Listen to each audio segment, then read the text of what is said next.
What's up, fiends? Welcome to Tubi Terrors. My name is Lucard, and today we're here to dive into the 2020 slasher throwback, The Stalker, from Indie Rights Movies and Shoreline Trace Productions.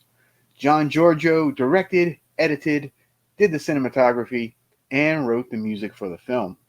It stars Matthew Ewald, Troy Froman, Chad Ayers, and Virginia Voigt.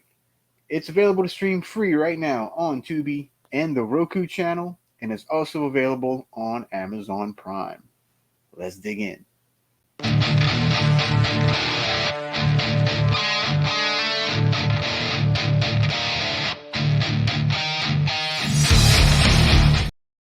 All right, so we start off by meeting Steve Hamilton, who is a pompous ass that fires an employee named Mark so he can get his bonus.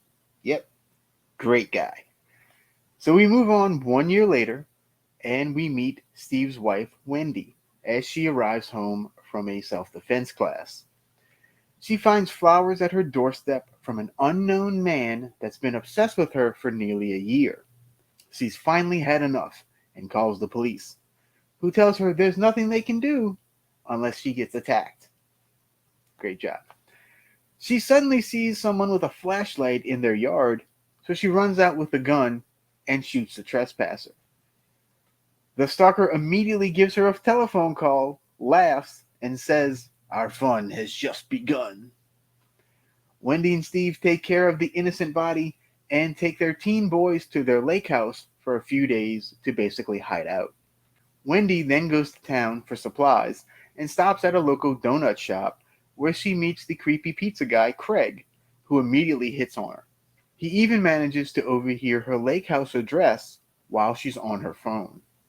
At this point, a couple of other untoward characters show up, like the creepy cable guy, and there's also a mysterious neighbor. The family decides to order pizza. So who naturally shows up to deliver in under 30 minutes? You guessed it, Craig. He's Saved by the Bell. If you know, you know.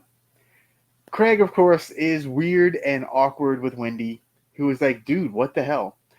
Which, yeah, I don't blame her for. Their oldest son, Hayden, then sneaks off to a party. When he returns with his friend Corey, Hayden gets lifted up into his bedroom window, only to get caught and grounded by Dad Steve. And Corey, his friend, gets attacked by the stalker. So, let the stalking of the family commence. So what did I not like? Really, my biggest gripe here is probably the sound effects. They're kind of lackluster. For example, when Wendy shoots the trespasser, the gunshot sounds very flat. And there's even a scene where a box like slams down onto the ground and we hear nothing. It's like just little things like that. It's just like, I don't know. So that bugged me a little bit.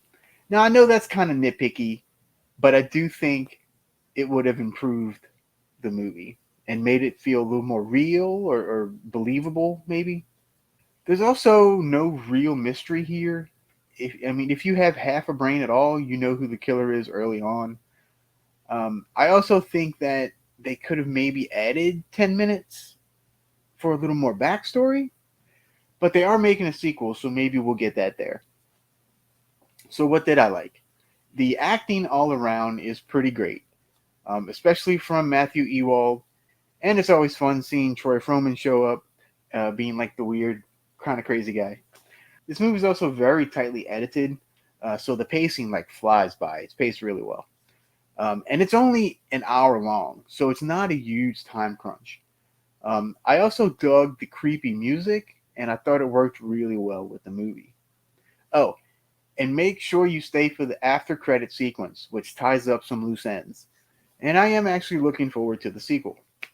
So I will give The Stalker 3.75 bats out of 5.